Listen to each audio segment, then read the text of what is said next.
ከመልእክተኛው ሰለላሁ ዐለይሂ ወሰለም አንድ ተአምራቸው ውስጥ መልእክተኛው አንዴ መስጂድ ውስጥ ቁጭ ብለው እያለ አንድ ሰሐባ መጣ። እርቦታል በጣም ፊቱ ላይ የረሃብ ምልክት ይታያል። የአላህ መልእክተኛ ራበኝ አላቸው። ወደ እሳቸው መጣ። እርሳቸው መስጂድ ላይ እንደተቀመጡ ነው ወደ ቤታቸው ላኩ። ይበላለን ወይ? አንድ ባለቤታቸው ትልካለች። በእውነት በላከ ጌታ እንምላለን፣ ከውሃ ውጭ ቤት የለም። ሌላ ቦታ ይልካሉ፣ ተመሳሳይ መልስ። ሁሉም ሚስታቸው ጋር ጨረሱ። ተመልከቱ። ከዛ ምን አማራጭ አለ? ይሰሩ ቦታ ይጥመዘመዛል። ከናንተ መሃል አለ ወደ ሰሃቦቹ ይሄን እንግዳዬን ማን ነው ያስተናግደዋል ሲሉ ሰሃቦቹ ጸጥ አሉ። እነሱ ቤት ምናልባት ከውሃ ውጭ ሌላ ነገር እና ሰሃቦቹም ጸጥ አሉ። ከመሃላቸው አንድ አንሷር የአንሷር ጎሳ የአላህ መልእክተኛ እንግዳውትን ይልውሰዳል። እሱስ ቤቱ ምግብ ይኖረው ወደ ቤቱ ወሰደው። እንግዳው ሚስቱ ጋር ደረሰ። ምን አላላት? አይ ለኛ ራት የለንም፣ የልጆቻችን ትንሽ ምግብ አላለች።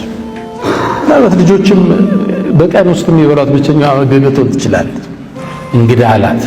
ይዤ የመጣሁት እንግዳ የአላህን መልእክተኛ እንግዳ ነው፣ እንዳታሳፍሪኝ አታለሽ አስተኛቸው። ከዛም አላት ስትራቴጂ አወጣ።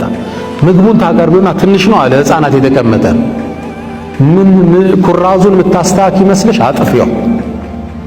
ስለዚህ እንግዳችን ብዙ ምግብ ያለ መስሎት እየተሻማነ ምን በላ መስሎት እንዲጨርስ አላት።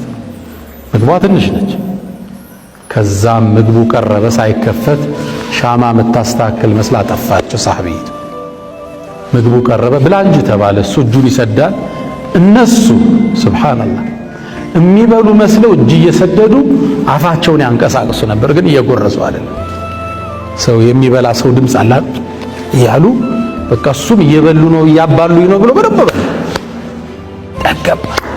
ውሃውን ጠጣ፣ ሆዱ ሞላ፣ ቸብችቦ እንግዲህ አላህ ይስጥልኝ ብሎ ወጥቶ ሄደ። እነሱ ሻማቸውን ሲለኩሱ እዚያው የተረፈ ምግብ የለም። ውሃቸውን ጠጣው።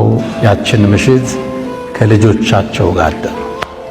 ግን ይሄ መልእክት ሰማይ ደርሶ አድሯል። አላህ ተመልክቶታል። ጠዋት ግለሰቡ ወደ ነቢዩ ሰለላሁ ዐለይሂ ወሰለም ሲሄድ አንድ ቃል አሉት፣ ለቀድ ዐጅበ አላሁ ሚን ሰኒዒኩም ለይላ።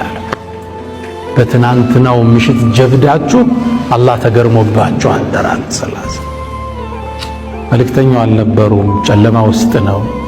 አላህ ግን ይህን ክስተት ያያል። ይህን ጥበብ፣ ይህን ጀብድ፣ የእሱን ውዴታ ለማድረግ የተሄደበት ርቀት።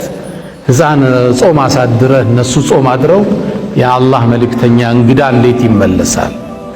አላህ ቁርአን አስከትሎ አወረደ፣ ወዩእሲሩነ ዐላ አንፉሲሂም ወለው ካነ ቢሂም ኸሳሳ። ከነፍሶቻቸው በላይ ለሌላው ይቆረሳሉ፣ ለነሱ ወሳኝ አጀንዳ ቢሆን እንኳን አላላ። ከተረፈን ነው እኛ የከበደን አሁን መስጠት። ብቸኛ ካላቸው ነገር ሌላው ላይ ያስቀድሙ ነበር።